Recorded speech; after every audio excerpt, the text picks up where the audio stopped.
is a work in progress. This chapter is told through the perspective of Muniyamma, one of the central characters in this novel. I smoked so many BDs last night. It is like a little pile of stones. Maybe it's the heavy rain. Amma and Chinnamma are upset. What could it be? And the brandy. This is the Velakara variety that the white people drink. Even a little is enough to make you feel as if you are in heaven. Although I can drink any amount, even I find it difficult.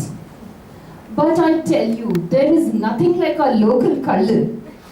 I enjoy having this country liquor from palm trees before I satisfy my men. The things I'm able to do when I have it. I tell my men I want only toddy. But fools, they waste all their money in trying to make me happy with brandy. The best thing about Amma being seriously ill is that I'm now the queen of the house. The only problem is when Amma's daughter visits Tandikudi. That one is a cat. With her narrow body, flat chest and skinny legs, useless for a man. She thinks that just because she speaks English, men would fall for her. I draw my legs towards my chest and clasp them with my hands. My body rocks like a baby in a cradle. I don't remember my mother ever rocking me in a cradle. Where did she have the time? There was one baby in the cradle, many crawling all over the hut, and one inside her stomach. I don't remember my mother's stomach ever looking flat. It was always full with a baby inside. Her breasts always overflowed with milk. When the neighborhood mothers ran dry, their children would be suckling at my mother's nipples. Look at my skin, so dark as the Amavasya night when there is no moon. And even if I use both my hands, I cannot cup my full breasts. It is like holding a Banganapalli mango. Men like their women who are full above and below. When a man puts his hands on you, he likes to squeeze flesh. Which man would want shriveled, dried up breasts like tiny nelika that fall to the ground? We pick it up, bite into it and spit it out. That is what men will do to Chinnamma. But her mother, she thinks that her daughter is beautiful. I tell you, even if she gives her plates of gold, a car and a bungalow, it will be difficult to find a man for her. Look at my daughters. We don't have a paisa. But even before they came of age, men desired them. Even when they were little girls, I let them be with men. It's okay for these rich women to protect their daughters. But for us poor women, our bodies are our only wealth. We have to satisfy bodily needs like hunger and thirst. Sex is just like that. Why all this fuss? So what if you use your body to earn money?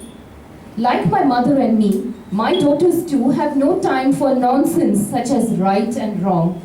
It's people like Amma who spend all their lives worrying about such useless things. I'm now 60 years old. Don't know why, these days my mind often wanders to the past. In our village, elders would say that if a person starts thinking about the past, it means that their death is near. But wait, I'm not prepared to go yet. All my life I've slaved in this house.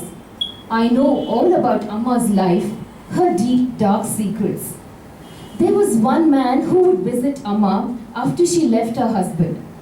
Poor lady, with all her good looks, she was living like a female sannyasi. I knew she was burning with desire. I could see it in her eyes, in every inch of her body. Amma would not like it if I was around when he was there. She would try to send me away on some work. But what did she know? I would hide and listen to their talking. Once I even saw them hold hands. Amma was laughing at something he said, and her head rested on his shoulders. Her body was shaking with laughter.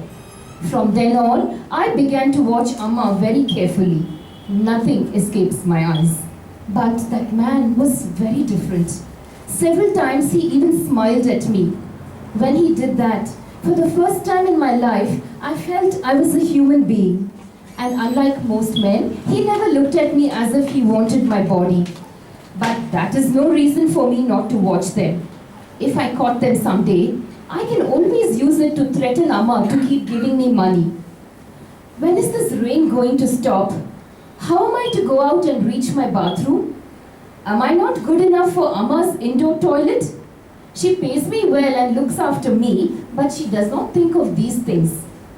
I will always be the servant in Amma's house. You know, they will not let me bathe inside the bathroom or use the toilet inside the house. Mine are separate, outside the house. Is my shit and urine inferior to theirs? Ha! I have separate plates and tumblers. That crazy old lady Rajama Mami who used to live here would not even allow me into the kitchen. And I had to inform her when I was bleeding every month. During those days, I could not even come in front of her. And on my 4th and 5th days of bleeding, she insisted that I have a head bath. Why, she would even mix turmeric in water and sprinkle it all over the house with mango leaves. I hated that lady. As long as she was there, I would only be an extra fitting. Padmini, that woman is dangerous. The old lady was always warning Amma about me. But Amma, that stupid woman, stood up for me. Once I overheard the old lady tell Amma that she would find a suitable replacement for me. I then became like a leopard that had decided that this particular deer would be its prey. But I had to do it so that Amma would not suspect anything. I noticed that the old lady was getting tired very often. Once while working in the kitchen, she fainted. I was washing the dishes and Amrita was beside me. She crawled into the kitchen towards the old lady. She was pounding her with her little fist. "Pati, wake up!" wailed the girl. I ran towards the kitchen. Instinctively, I stepped back. But on seeing the old lady in such a state, I rushed towards her. You see, there's a streak of goodness even in Muniamma. I telephoned Amma and asked her to come at once. She gave the old lady medicines and put her on glucose treatment. As Amma had to be away at the hospital during the day, she asked me to look after the old lady. I began to look after her. I had to feed her, bathe her, give her medicines, and besides, clean that bald horse shit and urine.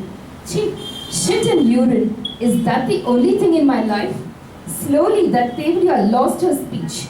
Very often she became unconscious. Surprisingly, she became very fond of me and called me her daughter. One day, I can never forget that day. The old lady begged for some milk. She was coughing badly. Amma had warned me not to give her more than a spoonful of liquid, even water. This was my chance. I warmed the milk, added lots of sugar and a few threads of saffron. Even I wanted to drink it. Wait, I told myself, all this and more will be yours. Muniamma, she mumbled. Her voice was just a whisper. I came into the room with the milk in a silver tumbler. I cradled the hag in my arms and held her against my breasts. My breasts were heaving like the rough sea. My insides were rumbling. I smiled my sweetest smile. My hands hemmed the frail body tighter and tighter. The old lady winced. My iron grasp was too much for her sparrow-like body. Here, Mommy, special saffron milk for you. She reached for the glass eagerly, but I snatched the glass. No, I will give you the milk.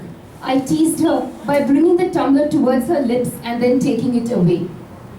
Suddenly, a force began to build at the base of my spine. It began to roar and climb through my back like an aroused snake.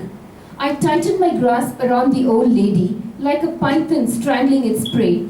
I began to feed her the milk, drop by drop. Mommy, I hope you like it. I made it specially for you. She nodded, hungry for more. Here, have some more. Her hands clasped me tighter and her body relaxed in my embrace.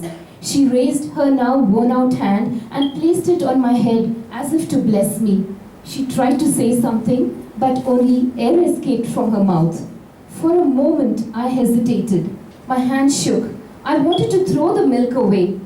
No, this is your last chance, the snake whispered as it rushed through my spine and rose through my body, ready to erupt. In a quick swoop, I emptied the milk into the old lady's mouth. My iron hands gripped her throat as the milk gurgled at her mouth, bubbling and foaming. Her body became still, and her head fell back, limp and lifeless. My offering to Muniandi was over. Now he will not trouble me for some time. I drank the rest of the milk and wiped my mouth with my sari. I let out a loud belch. Death for you is life for me.